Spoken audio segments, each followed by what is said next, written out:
Ladies and gentlemen, it's Paul, U.S. Army combat veteran, and today we are checking out Call of Duty Modern Warfare 2. Now, I know what you're thinking. Paul, you're 13 years late to this party. Oh no, amigos. We are checking out the trailer for the most recent Call of Duty Modern Warfare 2. The question is this the same game or not? Let's get into it.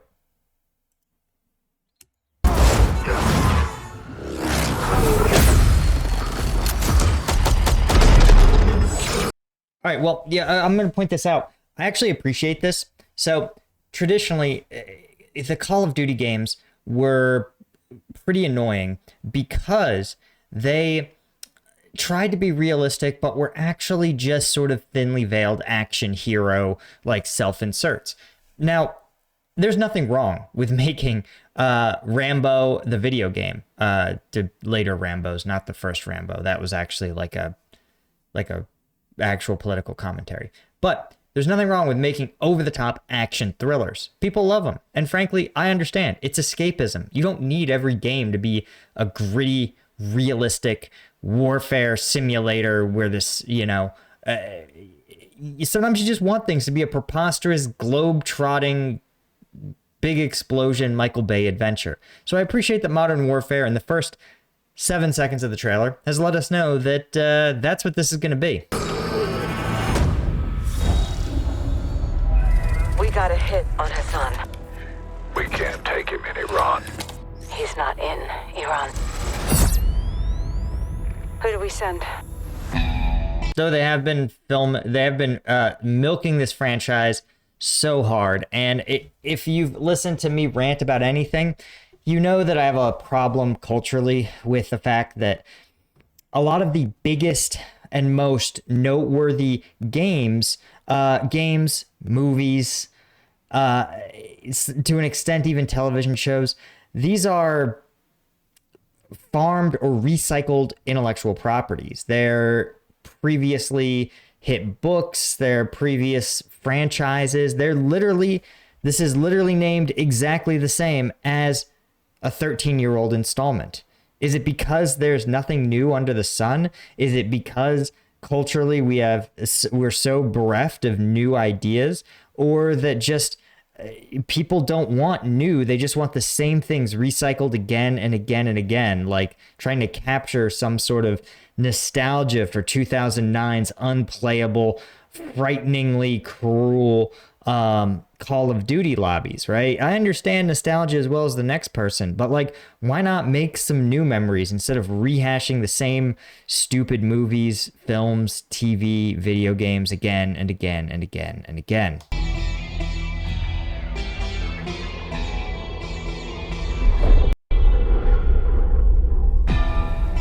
Hold on, let's make sure this is... Why is it at 360? Oh, I was like, why is the rendering so bad? But no, that was just me, actually. We're in position. Okay. In case you were like, no, Paul, maybe they're still trying to keep some military realism. This man has gone scuba diving with a boonie cap. Scuba diving with a boonie cap. I'm here to tell you, boonie caps don't hold up to scuba diving. They just don't. This dude looks like he's dressed appropriately. This guy is not. Now, you may notice he has a dry suit, and he's got his hood over the dry suit. The point remains, man, just take off the stupid cap. It's going to mess with the seal, even if you had a dry suit on, because when you scuba dive, they have these things called dry suits, and they basically form a watertight seal around your entire body. The only thing exposed to the elements are hands, feet, and face. And it can be good because it allows you to wear clothes underneath the dry suit, and the vacuum seal keeps everything dry. So you can actually wear warming clothing while doing dives. These are for like commercial divers who, for example, let's say are working in the cooling lake of a power plant in November, right, where it's cold anyway. So you've got these dry suits, right? And I imagine that if you're trying to infiltrate a harbor in December as some sort of super secret task force, you're probably going to also wear a dry suit. It's also nice because you can strip the dry suit off and you have dry clothes underneath. You won't risk hypothermia. But all that, they're not magic suits, okay? They still have to form a seal with your skin, and a giant boonie cap isn't going to facilitate that. Bravo team offloads here. Alpha team stays on board to land downrange. This is capture or kill. Ya son más de 10 años metiéndole y todavía sueno como nuevo. Balvin no tiene relevo, me sobra el dinero, el respeto y los huevos. Yo, cada movimiento. All right, the random skull mask is cool looking, but not very practical. That's why we have camo. That's why we have camouflage paint. Like, you put it on your face, and unlike a mask that, you know, if it shifts up, it's going to blind you. If it shifts left or right, it's going to block your vision. It's uncomfortable to breathe. It's just, there's a lot of reasons that it's not what you want. Instead, better option is just to use camouflage face paint. But also, if you were to do a skull mask in camo face paint, it's going to stand out.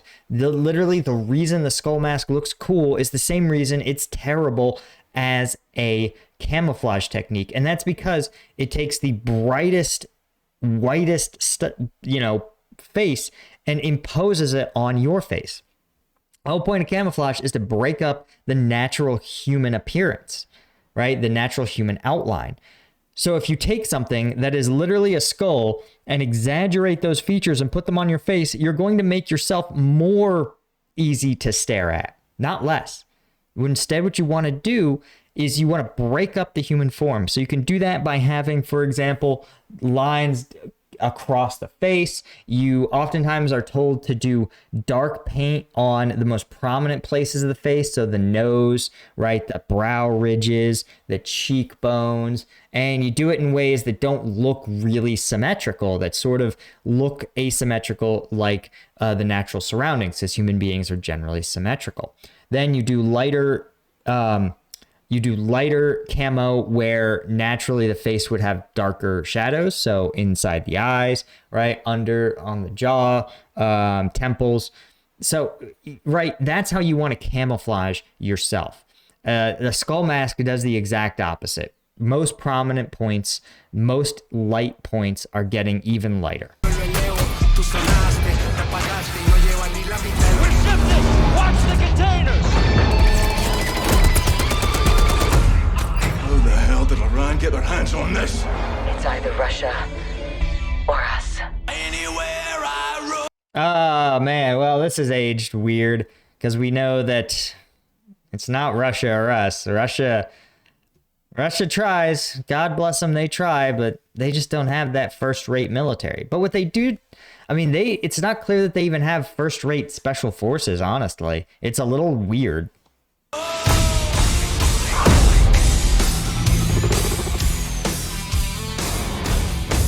We need an army. Very good as an army. I mean, they have Metallica. Oh no, this Metallica is gonna probably get me demonetized. Please don't demonetize me, Metallica. Oh, I'm gonna lose so much friggin' money from this. God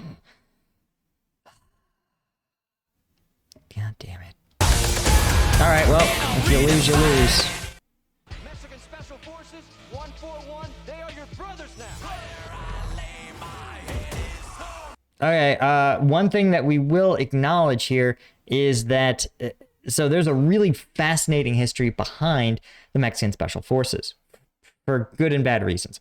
Obviously, they have been on the front lines against the large-scale cartel-driven violence that has pervaded the country for the better part of a decade now. And they are, in their own right, highly trained, very, very elite troops, have a close relationship with the United States for both training and equipping as part of kind of a larger anti-drug effort. But the cartel known as the Zetas, they were founded as a offshoot of Mexican Special Forces and the Mexican military. The original founding story was that I believe in the early 90s, one of the larger cartels were looking for their own paramilitary wing to escort, be armed escorts for drug shipments, to do hits on rival cartels, securing safe houses and acting as bodyguards.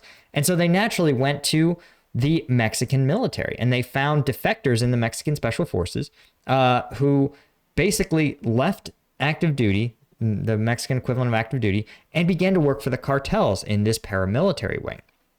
Well, the paramilitary wing, obviously one of them, they recruit their buddies, those buddies recruit buddies, and slowly the Zetas grew from not just the paramilitary wing of a cartel, but became a cartel operation in their own right. And obviously with the robust military background, they had a really high degree of organization and quickly grew to one of the largest and unfortunately most violent cartels in the country. So again, in fact, I believe the term Zeta refers to a call sign of one of the founding members. I think. Let me know in the comments if I got that right. But the point is that, yeah, this is due to our legitimately badass, but also have, just like almost every military unit that's been around for any length of time, a both valiant and fraught history.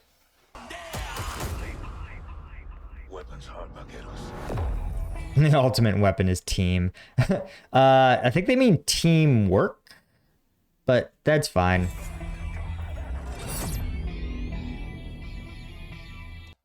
Coming out October 28th. Pre-order now and get. Oh, God, there's an open beta. Great. Well, guys, okay. Hopefully, what do we learn about this game? Well, we learned nothing. It seems like it probably has a new plot. I don't think the Mexican Special Forces, they have to have their own name, but they probably would get mad if you used it.